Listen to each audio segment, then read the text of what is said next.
Welcome to the Amoraea Podcast.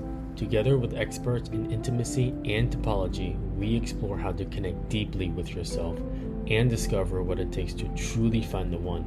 Powered by Amoraea, the only matchmaking app that matches you based on your unique topology.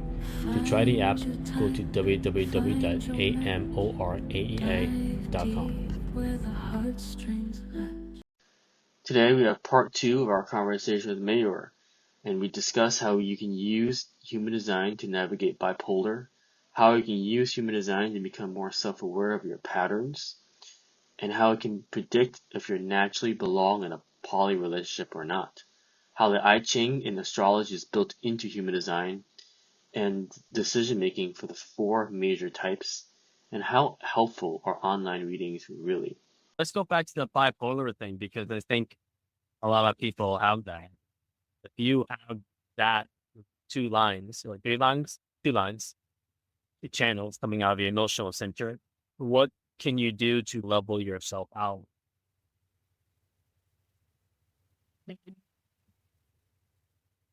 Not go crazy, because you said your range of emotion is all over the place. Is there something in human design that some self-awareness tool that you can use that can help viewers if they have that, other than pills? Yeah, exactly.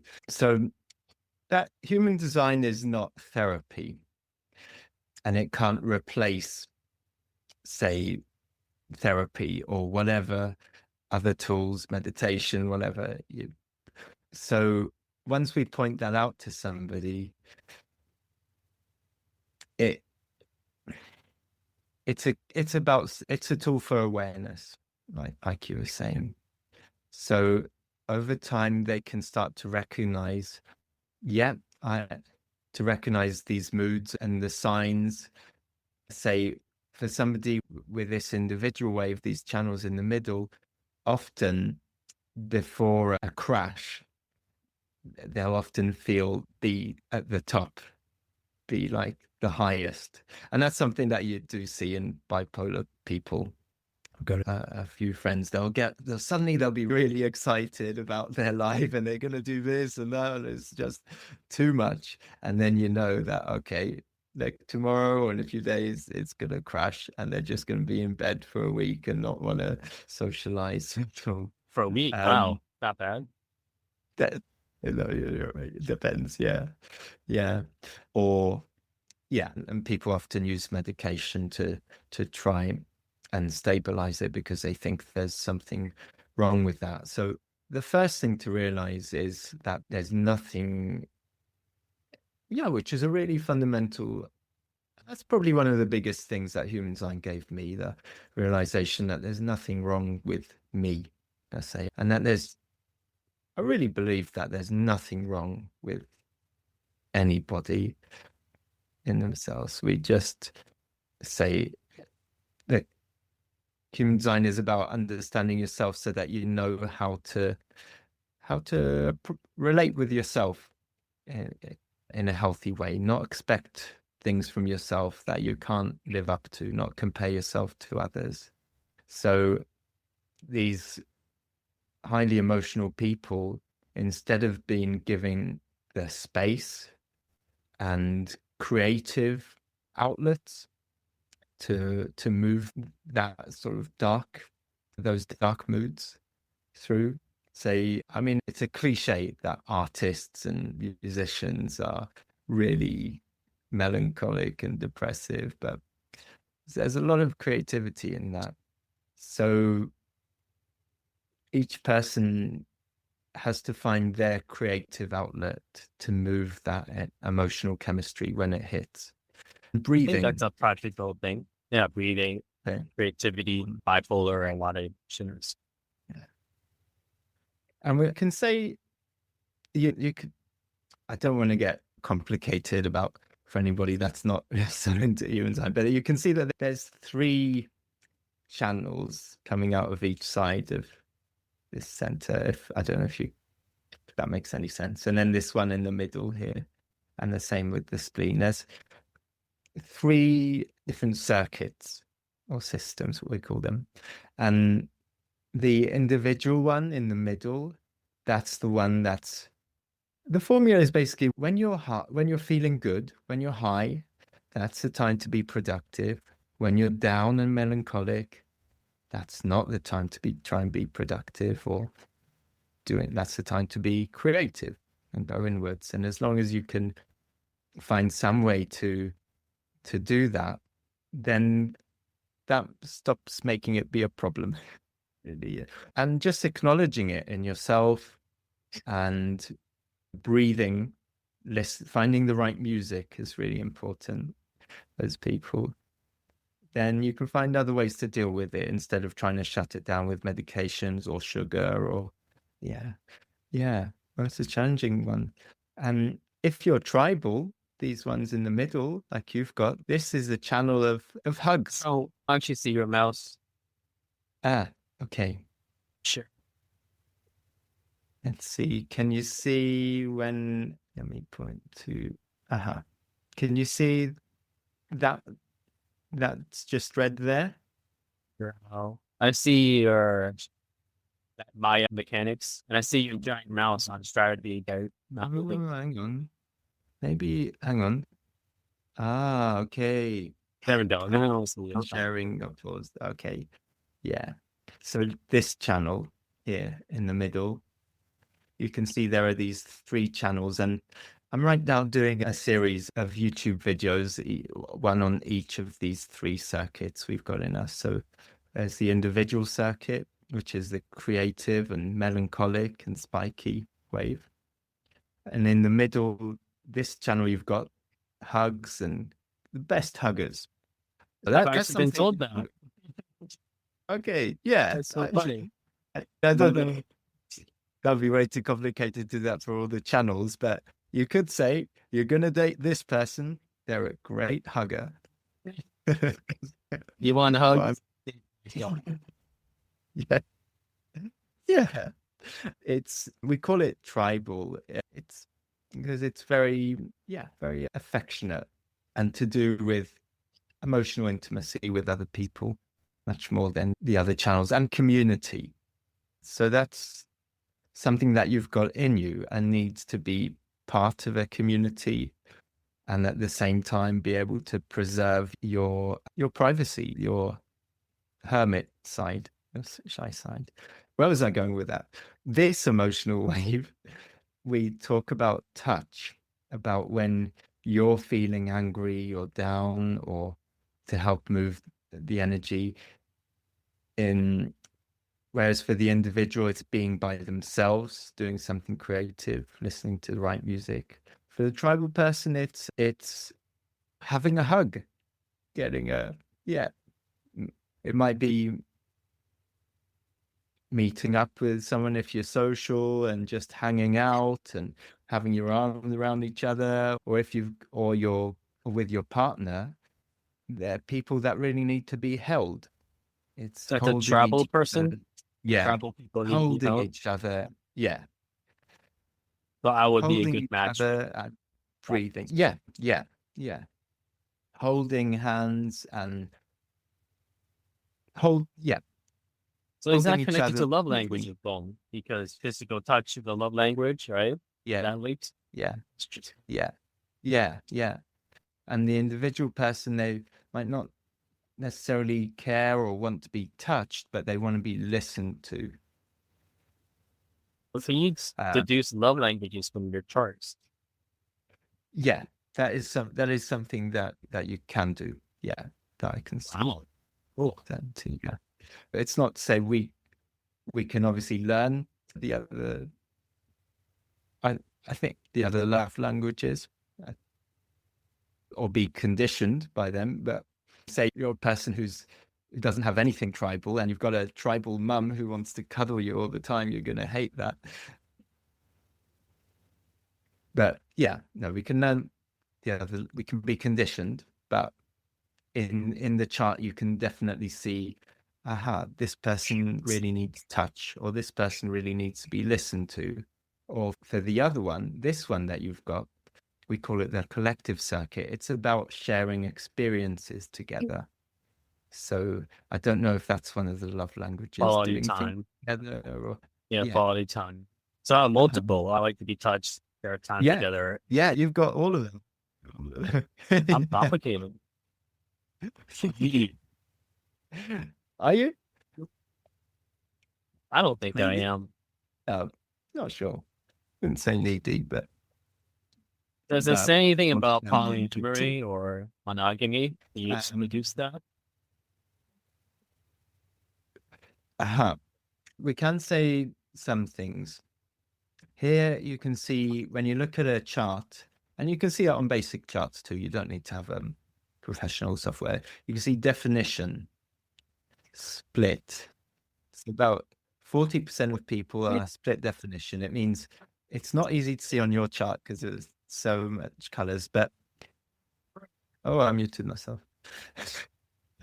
If you've got these, I've got these two centers connected and these two, but they're not connected to each other. Can you see that? Where other people, everything that's colored in him is one unit. So he's definition. No, exactly. He's definition single definition. And when you're single definition, everything in you is connected up. You don't feel like you're looking for anybody else to make you feel whole. And so you're much more independent. There's less motivation for you to feel a need to be deeply in one relationship with one other person. But if you're a split, like you and me, on some level, it's not to say that we couldn't have another lover or something, but we're looking for deep relationship. A split definition. Yeah, more towards monogamy. Yeah, it's not black and white, but there's a need in us to have deep relationship with another person. Can you argue that you don't have a deep relationship in a polyamorous? Yeah, absolutely. So it could be that, but it's a slight majority of people are split definition, and in the what we call the not self mind, which is when we're not in our own authority, when we're living from the mind, from what we think we want, from what society wants, we're not really connected to ourselves. Yeah.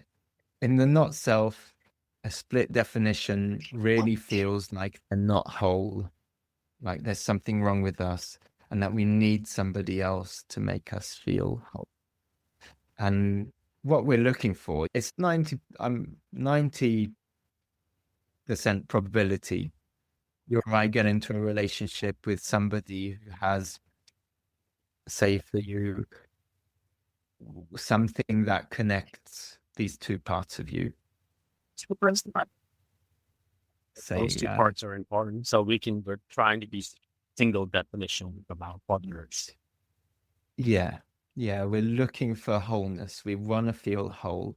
And everybody that's a split definition tends to think there's something wrong with them. And that's all those dumb love songs. I need you. I can't live without you. You make me everything, blah, blah.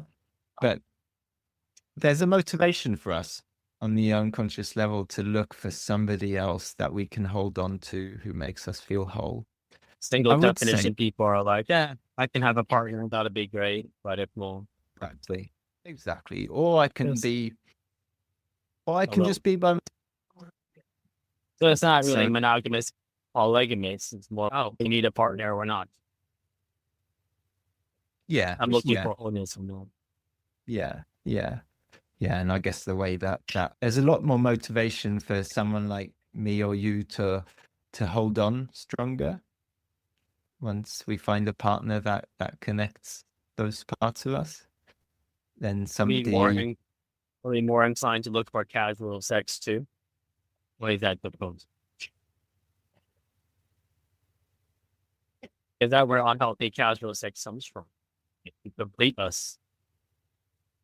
Say again? Is that where unhealthy casual sex comes from?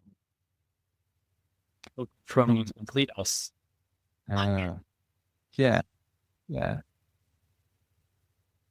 yeah. I can't say for. I feel like I can't say for sure about that one because exactly like you say, it can be healthy or unhealthy, the same thing. But a single, yeah, a very single definition. It's a lot easier to when you're with relationship coaching. If one person is a single definition, they're less likely to make as much effort to hold the relationship together. But would a split person be less attracted to each other? Be more attracted to a single definition? No, it doesn't influence that because you can have a split in any part of the chart. And as long as it completes your channel that you need. Say, as long as their channels complete your channel. Yeah. Then you're more attracted to that person. Yeah. Yeah. So some people, so where it does get complicated and where people are really, you can say there are certain people that you can say they're definitely suited to polyamory. Really? If people have what we call a triple split, 3 different parts of them, it's unlikely to meet any one person who can connect all these 3 different parts of them. So they're unlikely to feel satisfied with any single relationship. And they're either going to need...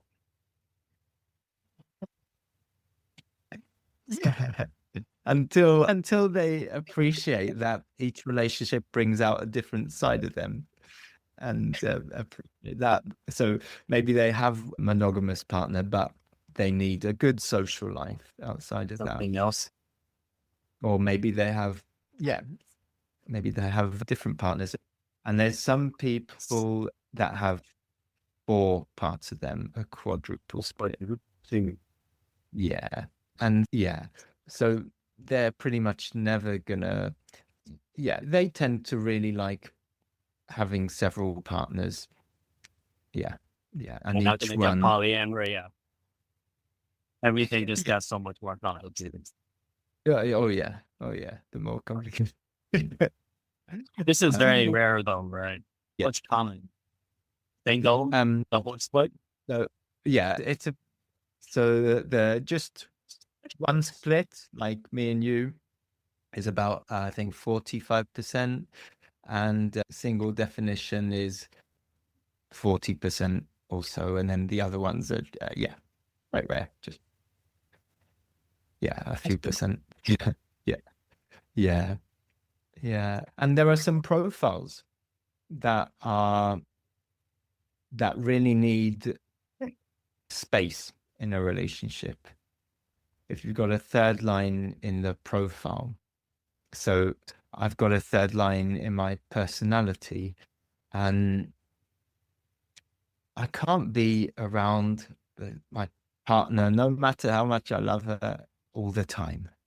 It would just drive me crazy. We'd really start to have arguments and conflicts, and a lot of relationship issues can be solved by the right amount of space. We sleep separately, so we have separate bedrooms, separate beds. So each of us can go, okay, we have a cuddle, we go to each other's bed, and then we go, okay, now I'll go by myself to my space. And in the morning, see how you feel. I feel with you again. Or today I need a day more to myself. And then people who've got a 3rd line in their design, the 1-3 profile there. What are these? Are these channels? No, it's something different when we're talking about profile. Profiles. Yeah. I don't want to get complicated into where that comes from, but there's 12 profiles there. That's really important in dating. It's how other people see you, and how you move through life. The third line is about making connections and then breaking away. And then we'll reconnect later, and then we'll have some space. And if somebody's got a third line body, it can be totally healthy for them to physically break away and have several partners. And they can be, it's, I say, it's not necessarily, I don't want to tell, I would never tell anybody what to do, or that it can be more physically suited to them than another profile. If you've got a 5-1 profile, then it's important for you to go really deeply with another person, really. Do you want to map yourself with a different profile? Like 2-4, do I want like 1-3? Yeah, so actually, thinking about it, we can say a bit like I was making fun of the astrology thing of this sign goes with that sign. You can say there's a lot more understanding and harmony between certain profiles and other profiles. Yeah. So somebody who's also got a 2 in their profile is going to understand your need to sometimes be left alone and not bothered in your own space, so that you can just be natural. This is compatibility, it sounds. The path. Yeah. Okay. Yeah. Here we go. You with a 1-3 could be a lot more difficult. There's no harmony there. The 1-3 is very introverted. They're constantly questioning and insecure and asking themselves, never sure about anything, always doubt. And the 2-4, your profile wants things to be easy, to not have to always be questioning what we're doing and if this is right or should we do it a different way. Or the 1-3 kind of needs constant the relationships where there's constant makeups and breakups. Where there's a third line, it's important to realize if you've got a third line, that's just the way it is, and it's not a problem. So the profile comes from what, the channels? The overall makeup of your chart? And the profile is something that you can see so on these 2 sides, a human design chart is 2 charts put together. The things that are black on the right, the personality, that's in the theory, believe it or not, or believe what you want. When we're born and we're exposed to the environment, we're impacted by it and imprinted by it, and we use the position of the planet to say how we're imprinted. And so that's astrology, right? So that's the astrology side of this. So the sun and the earth being the most influential things, and all the other stuff is like the other ingredients in the curry, but the sun and the earth is the 70% of the theme, just in those 2 activations. That makes your personality. And and that's where profile comes from. So this, you can see 16.2 or 9.2. So that's what gives the 2 in your profile. And then what on is the other point side, 2 exactly? I'll just show you. You can see. I'll try and make this as least complicated as possible. But a human design chart is the overlay of the Chinese I Ching onto the astrology, the zodiac. I didn't know Chinese was part of it. Yeah, that's what all these numbers are. They're from this 64 steps sequence of the I Ching, which it's a mathematical sequence. It kind of describes how things change in nature, and it aligns with all kinds of things in nature that are very real, like the mathematics of DNA. There are 64 possible codons in DNA, which are like the little words in the chain, in the code. So 64 themes of life. And if you just Google I Ching, you'll see it's a pattern. Each of these 64 steps looks like a hexagram, we call it. I always struggled to find a more simple way to explain it. It comes this way. Taoism? Taoism is based on it, but it's yin and yang. The idea of yin and yang is that everything, or zeros and ones, that everything in the world can be represented as a combination of zeros and ones, of yin and yang. That's the Taoist idea. I wanted to get that picture bigger. How can I do that? Okay. Yeah, okay.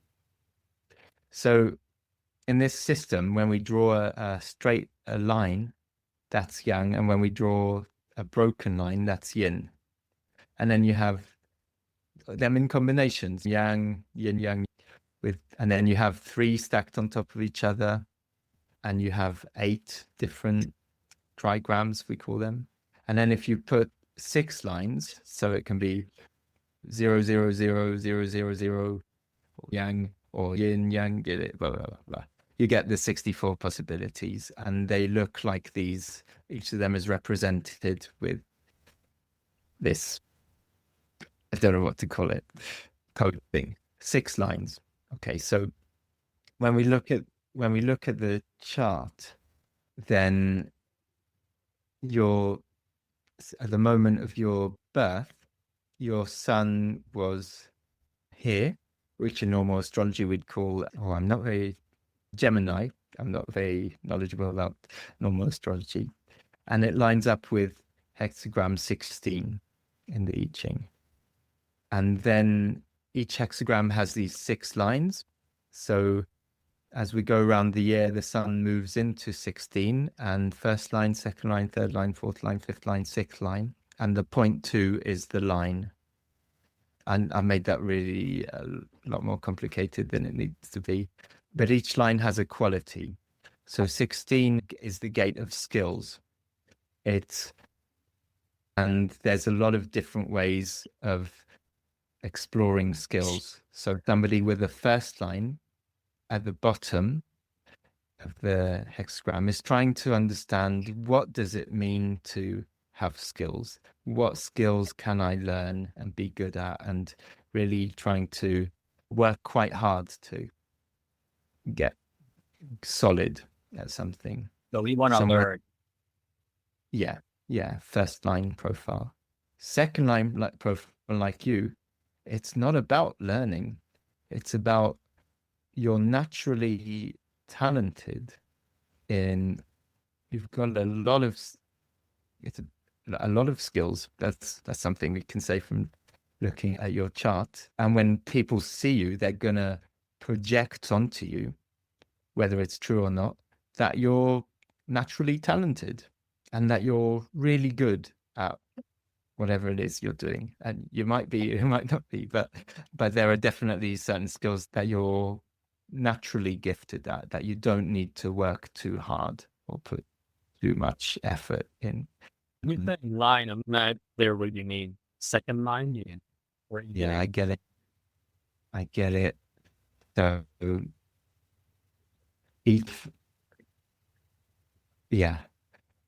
Okay. Each of these 64 gates is represented by a picture like this, the combination of yin and yang that represents them, the qualities that they have. And then as you move through any of these themes in life, there's these 6 different frequencies, 6 different ways you can do that. So the first line, whatever the theme is at the bottom, it's looking for the foundation. What is this? The second line is not talented in that place, but is also shy and doesn't want to be bothered or doesn't want to have that talent tested. the third line is more in the middle of it all and is bumping around, trying to find out what works or what doesn't. So that's why in relationships too, every third line has points in where when we need to step back. Is it working or not? Have a little mini breakup and then make up again and see, do we need to do this in a different way to make it work better? I don't know if you want me to go through all of them, but. So what makes me a second line specifically? Because at the moment of your birth, I'll just clear that up so we just see. So your estrogen, and that's in hexagram 16 and in that second line. So where's the second line? And then a week later, it would be, you can't. Looking at something small. It would be too small. You can't see that. But as we move around the wheel, as we move through the year, through the seasons, we're moving through these steps in the natural cycle. And in each step, we go through these six lines. Six. Okay. I was born in a specific season. That's what makes me the second line. In the sun stays in each of these 64 steps for about a week, about 6 days. And so each day it's moving to a different line. The first day it's in the first line, second day, second line, third day, third line, 4, 5, 6. And then it moves to the next gate, 1, 2, 3, 4, 5, 6. And then to the next one, 2, 3, 5, 1, 2, 3, 4, 5, 6. Does that make any sense? Yeah, so it depends on the day or. Yeah, so it's a more kind of precise, pinpointed thing. That's what makes human design a lot more specific. Now you've got these 64 basic steps, and each of those is divided into 6. And then there's things that you can't see on the surface chart, but each line is divided has 6 colors. Each color has 6 tones. Wow. Down to base is like a couple of minutes, a few minutes, but. So if you first time wrong by minutes, the chart is off. It's not always relevant or practically relevant to go into those minute things. The most important things are the big things usually, but the more accurately somebody's birth time is, definitely the more precise you can be in your language. So so that's the personality about the designing.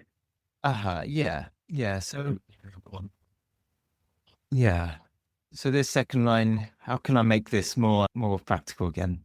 So interesting. So this second line in the Chinese I Ching, which is like 5,000 years old, it's one of the most ancient, written, recorded things. We've got this line is called the cynic. Would you call yourself cynical? So it's a natural talent to be very sharp. Yeah. And although you've got this emotional side on the right, on the left is very opposite, very balancing that, very logical. So it's a talent at being logical. And talented. And finding what's objective. Yeah, objective and questioning. And a lot of programmers have this channel. Yeah, something in this stream of logic and sharpness, and it takes a lot of skill and repetition to be a programmer, I think. And opposite that, this 9th gate here, which is your Earth. So again, where this second line in your profile also comes from here, both the Sun and the Earth. This is a gate of details, and it's in the sacral. So it's the energy for detailed work. You're naturally talented. Interesting.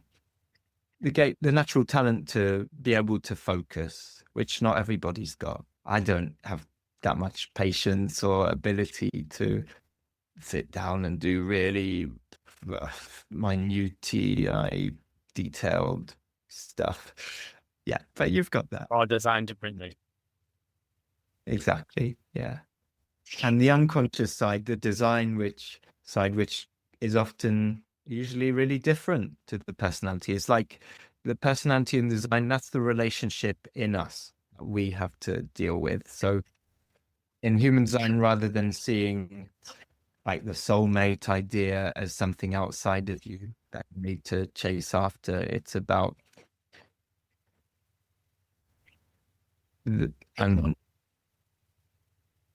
between the conscious and unconscious. Unconscious, that's the partner that we're always going to have to live with. And so, whereas your personality is this hermit, this shy, I just want to do my own thing on my work on my little detailed project thing that I'm really enthusiastic about. The unconscious side of you is tribal and social and needs company of others. And the fourth line it's in, so that fourth line, the quality it adds to whatever that theme is of kindness or meanness. That's how people are going to see you. As either they're going to think, Matt, he's really generous and kind, and he helped me out, and he helped my friend out, and blah, blah. Or he's really mean. He doesn't help anybody. He just wants to be on himself on his computer. People think I'm mean. Yeah, no. People, there's going to be something. I'm sorry. It's something that you can play with in yourself. You just notice yourself. Okay, today that was where you are emotionally, how giving you are or not. The fourth line, people always see you as friendly and think you're much more social than you actually are, because the unconscious is this vibing to you. And you're huggy, and they're going to think that you're very social and friendly, whereas your personality, your psychology is the opposite of that. So in yourself, you have to deal with that relationship. And or people are like, I tell people I'm introverted, which is true, and people are like, really? I thought you were extroverted. I'm like, no. Yeah, I hate people, including you. That's the mean side. Yeah. That's the Gemini part. Oh, okay. What do you, because they say Gemini's is 3 days. What do you make of astrology? Is there, because it seems like astrology is baked into human design. Is there anything astrology gives that human design lacks, or is human design just like a better? Yeah, in terms of seeing cycles in your life, I think astrology's definitely got the strong point for that. Although you can do that in human design as well. Human design is trying to make these things practical, and because it's possible to be so much more specific than. But I don't want to say this and offend any astrologers, because depending on, you can be really specific in astrology too. They've got all these degrees and houses and like angles, but human design makes things very visual and very practical. You can see this chart that looks like a person. It's very representative. It's intuitive to understand. Whereas when you see an astrology chart, it's like a circle with all these lines. Plus, our ability to break things down into 64 steps instead of 12 signs, and then each of these steps having, say, 6 lines, because it allows you to be really specific. Whereas with astrology, depending on, there's a lot more room for interpretation, which some people really like, because they say it lets them use their intuition, and but it also can lead to a lot of vagueness. I guess for an app, human design would be much better than it. If you want to more quickly say something that's more solid or specific, the challenge, I think, is how to choose the right thing to use. Not that simple and not complicated. It's one of the problems in human design. People get so bogged down in all these numbers. You give a reading and they want to know what all these numbers are. Who cares? It's that takes a long time. But it always comes back to what I like about it is it always comes back to your body and how do you feel? And it's just trying to point you to recognizing that that your unconscious and your body is a lot more intelligent. It's got a different intelligence than your mind. And when it comes to making decisions, or especially relationships, who to be with, then it's definitely more intelligent than our mind, than who we want to chase after, who we think we'd like to be with. And then you end up with them and you find out, oh, it's not really what I imagined. Or that your body, the primitive side of us, is a lot more intelligent, I like to think, at choosing people. So what do you think are the most important, let's say someone's new to human design, has got their chart. What do you think are the most important things to focus on? Especially compatibility or looking for a partner. What would affect them the most? So it always comes back to two things that we repeat over and over and over again. Your strategy, which is how to approach life and decisions, and your inner authority, which is going to point you to, hey, pay attention to your instincts in the first moment that you bump someone, that there's a decision. And there's so many times where, I just see someone walking into the room and I just feel the hair on the back of my neck stand up, and I know there's something with that person, and we'll end up having a conversation or whatever. Or somebody really excites me. I love them. I find them really interesting. And at the same time, there's a part of me that feels uneasy. And then when that goes wrong, then before I knew to pay attention to it, I was always going into things, they go wrong. And I say, I knew that would go wrong right in the beginning, but I ignored that little voice. They have a strong intuition. Yeah, we call it instinct. The smelling. Yours happens really fast because your authority is leaning. Yeah.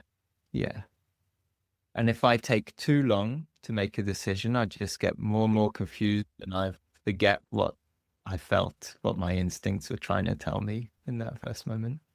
Whereas for you as an emotional being, hey, the longer you take to make a decision, the more details you're going to understand, the deeper you're going to feel into it. And it's like digesting things over time.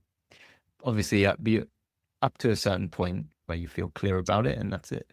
But so we always bring it back to your inner authority, back to you. Whatever compatibility, whatever anybody or any app or human design or whatever, or your mum or your best friend says about your date or your partner, back to your inner sense, your inner authority. That has to be there. Otherwise, if people are making relationship decisions just based on something intellectual, like the chart or like an astrology app, and without being connected to their own inner sense of what's right for them. Yeah. So my inner authority is solar plexus. What does that mean? Does that mean I feel my intuition, my solar plexus? enlightened state. So the solar plexus, that's the name of this center. And the solar plexus, it's the nervous system of your digestive system. So, what people call the second brain, or maybe it should be called the first brain, because there's more going on there in the brain. That's something you can rely on, the intelligence of your solar plexus system. But that's something that does not function fast, does not function in the moment. It functions over time. So the idea that the first thing that comes to your head is your intuition, your modified mind or something. So you've got a very good sense of judging the first moment. You've got a defined spleen.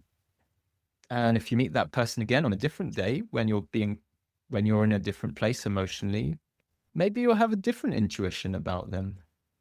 It's very colored by where you are emotionally.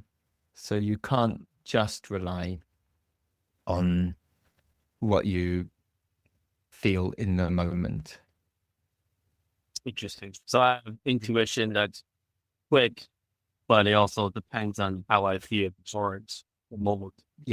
That's the right way to. But my strategy is the way to respond. So the only way that you can be connected with your inner authority is if you are aware of your response to things coming towards you in life. If you see someone on the street, or you see someone's profile on an app, and you decide, wow, they tick all the boxes, I'm going to go for them. So that's a mental decision. It's not something that has been digested by a solar plexus, unless you take the time. Unless you wait and you don't send them a message right away, and you go and, say tomorrow, do I still feel like sending a message to that account, that profile? Or do I still feel like walking up to that person and saying hi?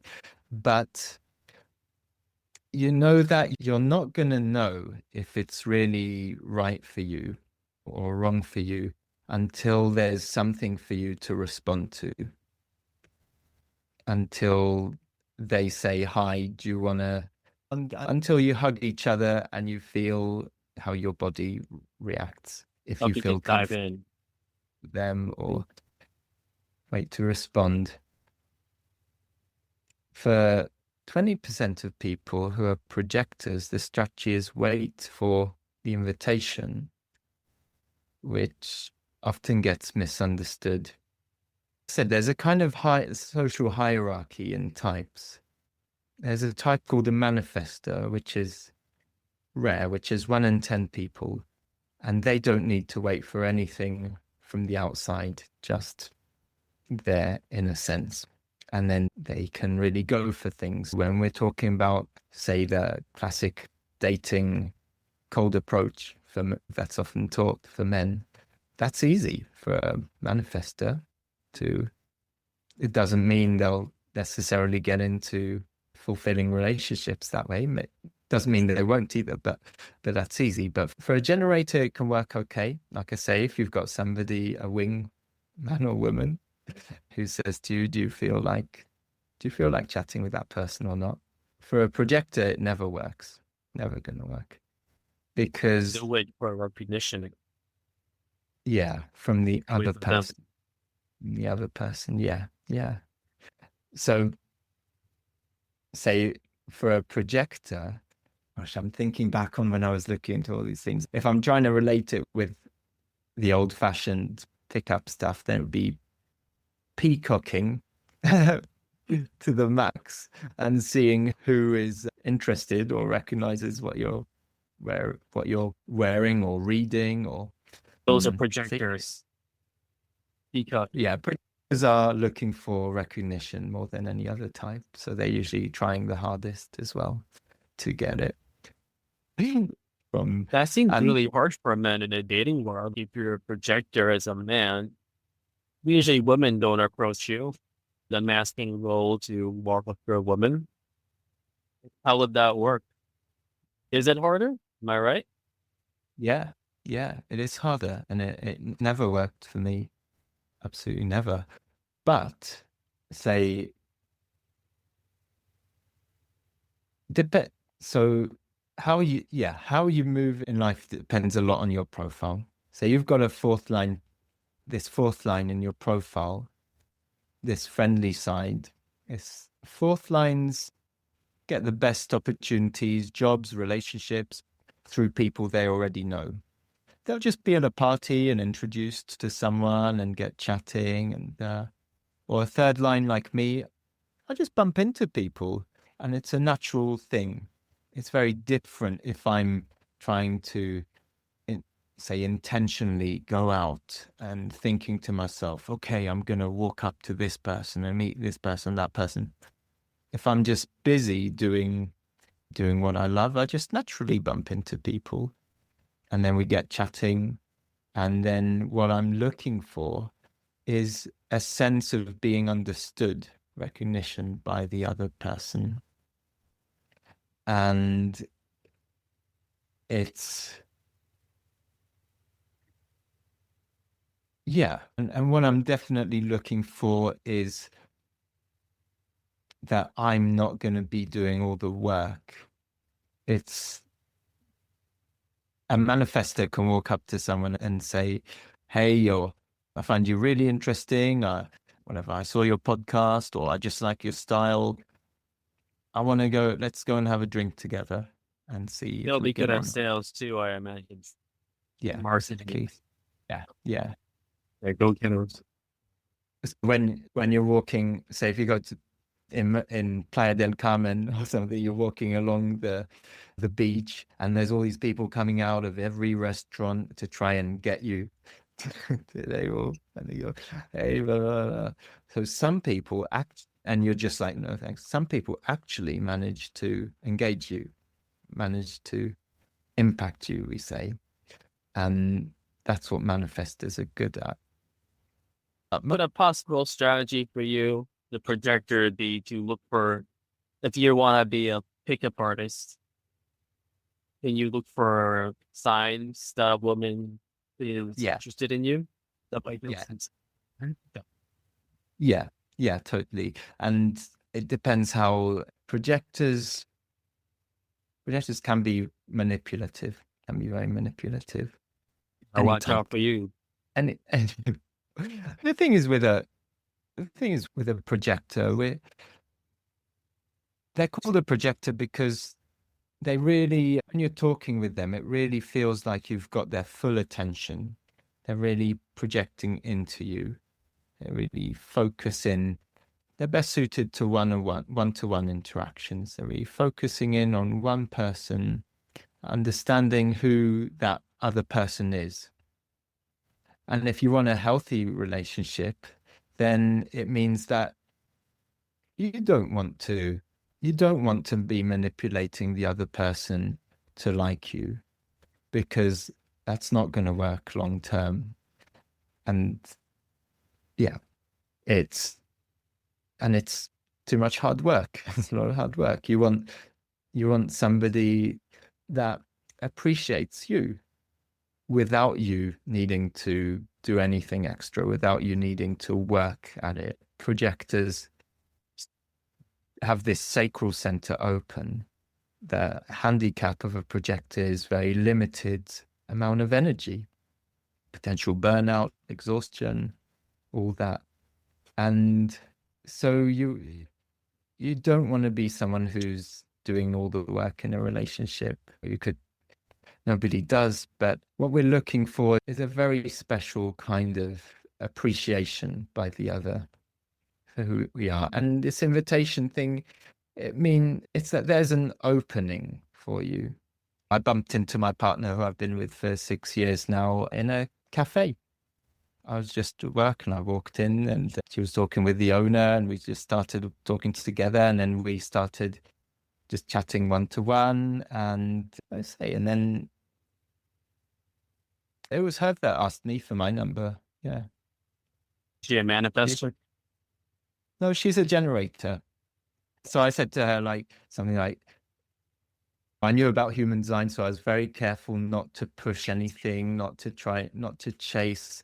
I didn't want to get into another relationship that was as exhausting or didn't work like my previous one, which is what happens when I try to chase after what I think I want, or what I think I find exciting, is not necessarily what that's a good person for me to be with. So I wanted to be quite careful to not push. But like you say, as a man in our culture, you do need to help make that invitation possible, you could say. So I think I said something like, it's nice to meet new people, isn't it? And she responded positively. So he goes, da da da da. So I say, maybe if we could continue the conversation with coffee. And then she responds, she goes, yeah. But then I don't push it. And I wait to see if she really wants to, if she really appreciates something in me, then she's going to make that final invitation, which she did. So that's one way you could handle it as a projector. What would you say to someone who has, because what I'm thinking is success in this world, at least masculinity, maybe a salesperson is watching this and I'm a projector. What am I supposed to do? Would you recommend a salesperson get a different job, or is there a way to do sales or pick up in a projector sort of way? Because you're barring yourself off from a lot of opportunity, right? By just boxing yourself into this one way for recognition. That's how I see it. Or you're saving yourself the energy of all those opportunities that are not going to work, that are not right for you, and you're waiting just for those ones that are where there is that recognition, where you are invited, where there is an opening for you, which are much more likely to work. And because our energy is so limited, that's really important. So a generator has got the energy to do, say, cold sales calls all day. But a projector, what a projector needs is, say you put up ads and somebody books a free 15-minute call with you, a discovery call. That's an invitation. They want to chat with you because they see some potential value. They recognize something. Or a podcast. Right. Yeah. And then for the projector, it's about trying to really understand the client or the potential client. That's what they're good at. But say if I thought to myself, okay, I want to be on lots of podcasts, I'm just going to put in a lot of work and message everybody and say, I want to be on your podcast, I'm this and that, blah, blah, blah. I've done that before with work. I thought I wanted to move to Portugal, so I sent my CV to, literally over 50 or 60. I also do manual therapy, osteopathy, so 50 or 60 clinics, and I didn't get a single positive response from any of them. Or you try it out and see what works for you. It can be difficult for the mind to accept because we all want to be. I have China. 1 second. Yeah, all good.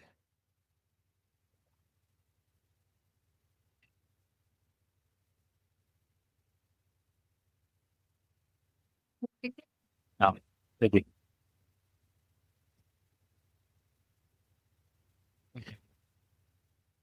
Yeah, we all think we want to be go-getters and mega-powered entrepreneurs, and That's what's expected of men these days, right? Yeah. But you're saying, well, perhaps more about surrender. It's a projector. I'm going to wait and allow the universe to come to me, the mean opportunity, coincidence, to the means, infinity, instead of going after. Yeah, with the understanding that the waiting is not a passive thing. It doesn't mean I'm just going to sit on the couch and play video games and wait for the universe to. Yeah, you've got to make yourself I suppose the difference is in how it feels in you, because I know the difference when I'm just being natural and being myself, and I'm out there and I'm visible and I'm doing what I like, and I bump into people, opportunities, and then that allows there to be some invitations. But it's also totally okay for me if there's no invitations for a long time, because I've got over that neediness and that fear that nothing will ever happen and nobody will ever recognize me, blah, blah, blah, which is a challenge that projectors have to deal with, getting over that fear. And you know that there's a difference in how it feels in you when you're moving towards something out of response and with your energy behind it, or to when you're doing something just because you think you should. It could be to prove that you're a successful man, but it's coming from the mind and how you think you should be, and it feels completely different. Yeah. Does that make any sense? It feels well, as projectors and generators, what we want to watch out for is the feeling that we're pushing, that we're trying to push against resistance. And as soon as something doesn't really flow or doesn't work, to go, wait a minute, was there actually any invitation here? Did I feel any kind of movement in my body, a response? Did I wait to be clear about it in myself if you're emotional? Or am I just doing stuff because I think I should, or because someone else has promised me it's gonna work? I'm thinking of a friend of mine. He did this challenge with, what's the guy? No More Mr. Nice Guy. That author. Robert Glover. Yeah. I found that book really helpful. But he joined a sort of coaching program, and they told them, okay, for I think it was 60-day challenge, talk to two. This is for men, right? So talk to two women on the street. It's the cold approach every day for 60 days. And my friend did it for not just 60 days, but 120 days. And he got a couple of dates? Okay, so just a couple. But did he get meaningful relationship out of that? No, absolutely not. But I'm sure he built a lot of other skill sets, right?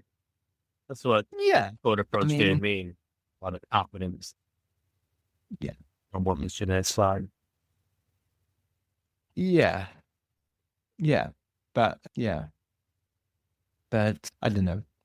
Is he a projector as well? So it was not his strategy. No, it's generator. Oh, he's generator. So if he'd been out there with a friend who'd said, do you really feel like going up and talking to that person? Or what about that person? And then he goes, or no, I thought I found them attractive for whatever reason when I saw them, but I don't really feel it.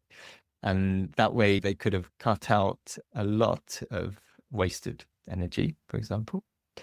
I'm not saying it would necessarily work to either, but it would have worked a lot better. But yeah, I see what you mean. So it's not about like right or wrong.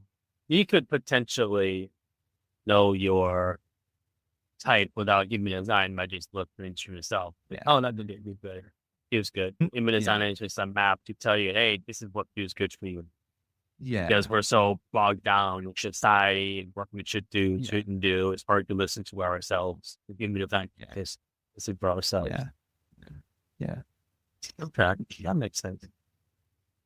And coming back to gender stereotypes, for projectors as men, I have to let go of that, of trying to push myself into that stereotype if I want to be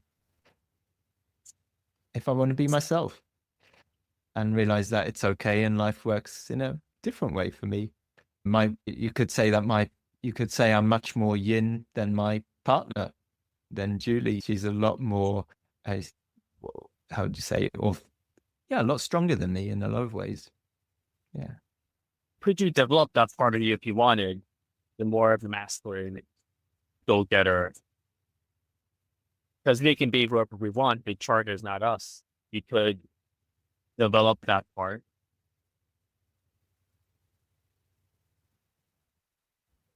I tried for a long time, but I really appreciate not being like that too. I'm sure you also got confidence from talking to women and all this stuff. Yeah. Even though they probably won't be your soulmate that way, instead of blueprint, but results aside, I just took it for a while. It gave me a lot of skills, a lot of confidence. Yeah. I definitely agree with that. I think without some of that confidence and conversational skills, then when invitations have come, then I probably wouldn't have been able to use them very well. Yeah. So yeah, it's really about being who you're meant to be. Yeah.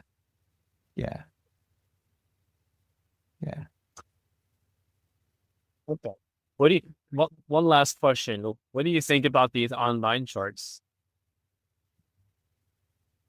What do you mean? You put your birthday in some human design website and pops out a card and tells you about yourself rather than our human design coach. Yeah. You mean like automated report? Automated reports. Yeah, they're really. It's not that they're not accurate.